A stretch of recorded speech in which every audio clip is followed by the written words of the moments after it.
March 14th, 2025, and I'm continuing on with hooking up my Bavarian Axon flybarless control unit with my Futaba R7208SB receiver. And currently I've followed the diagram from the Bavarian. This just isn't focusing, but anyway, I have the manual for the Axon on my iPad mini, and there are some pretty good videos on YouTube, and this is a screenshot of what the setup wizard looks like. And you just have to go through and it will ask you questions about your helicopter.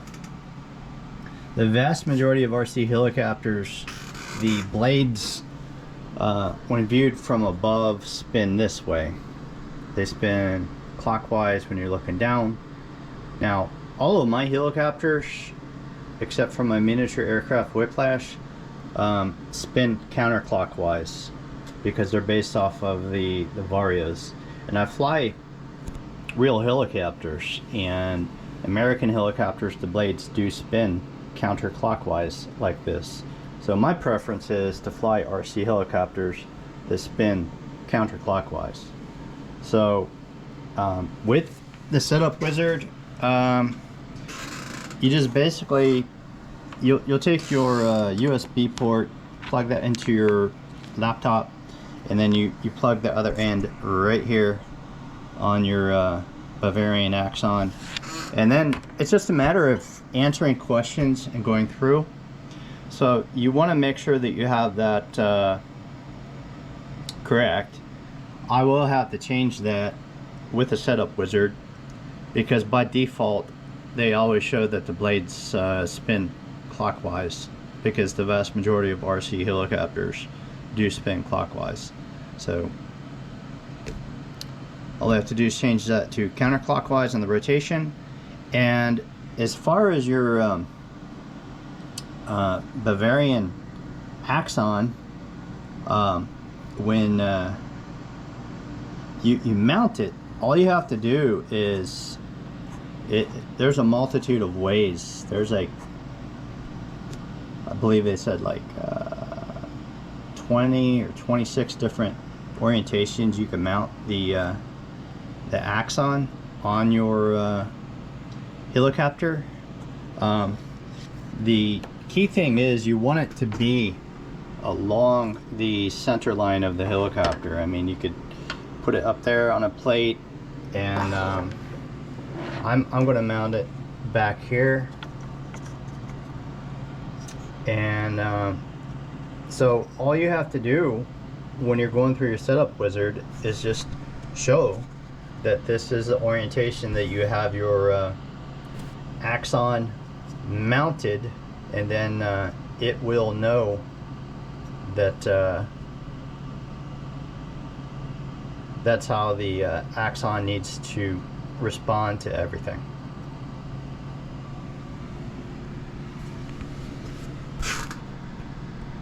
So far it's been fairly straightforward.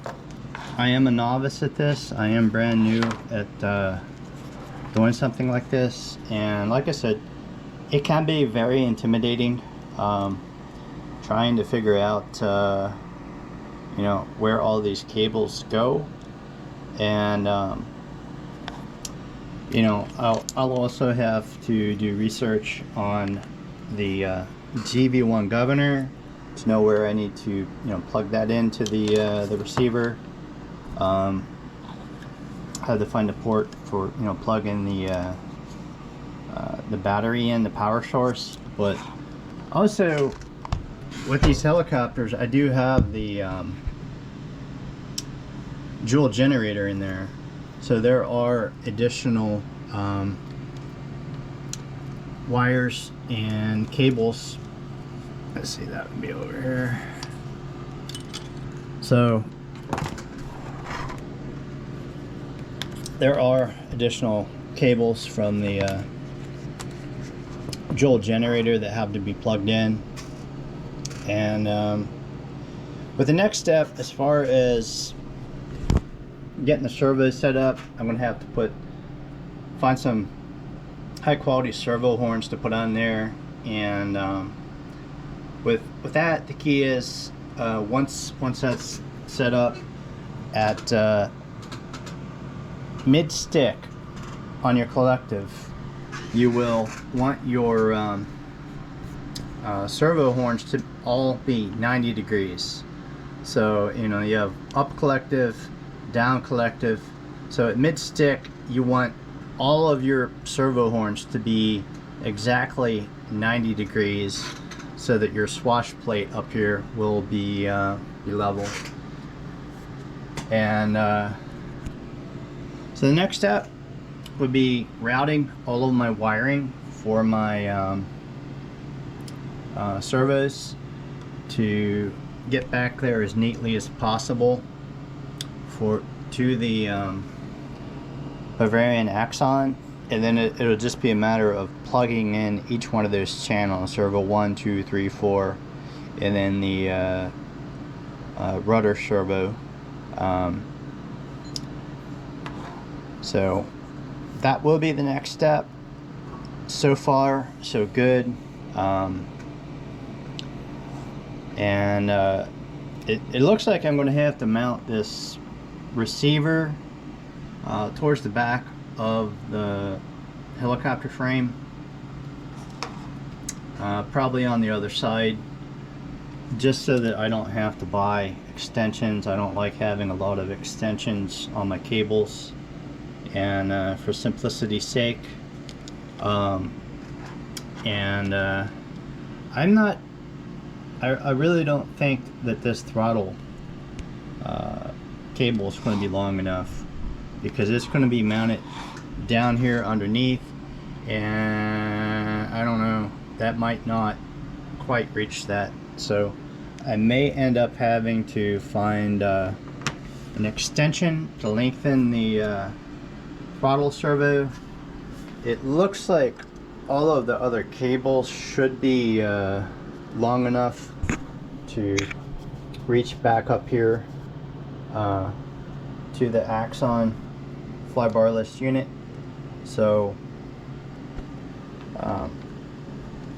slowly but surely I'm figuring this stuff out. The complicated stuff for me, unknowns, you know, are where to plug in the governor, and where to plug in the extra cables for the Joule generator.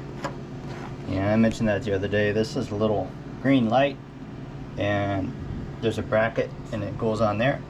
So when you're flying a helicopter, as long as you see this little green light on, you know that your Joule generator is putting out electricity, and that's where you get the majority of your power. So that's about it for right now. Just wanting to give an update and you know, explain, you know, what I'm doing to figure this out. And again, you can use your transmitter as a reference, because it has all of your channels on here, and you know, that's what it is for the receiver. And I found out the hard way with an RC airplane that between Futaba and Spectrum, that some of their channels are actually reversed. And I made the mistake of, so your aileron channel is channel 1 on the Futaba, but on the Spectrum it's throttle, and vice versa. So throttle is aileron on your Spectrum. So what happened was, when I plugged the battery in, I had this RC airplane, Luckily I had it chalked, and for safety reasons you don't want to have the propeller on, and I did. So this thing went to like half throttle because these I bought a Futaba receiver and put it in the plane, and the guy at the hobby shop just said, you know, plug and play, unplug each channel, put it back in. But what he wasn't aware of was this is spring loaded to go to the center for your aileron control. So because this was throttle with Spectrum, that was equivalent to having your throttle at like half stick. So the propeller started spinning really quickly, and those things are very powerful with those little electric motors. So I had to figure out a way. It took me a while to figure out what was wrong, and finally going back and forth on the aileron. This, you know, chopped it, kept it from spinning, and then this was full throttle. So I had to go in and transverse channel 1 and channel 3, so that, you know, channel 1 was then aileron, and then channel 3 was then the throttle. But that's just something to keep in mind if you're ever switching out between Spectrum and Futaba.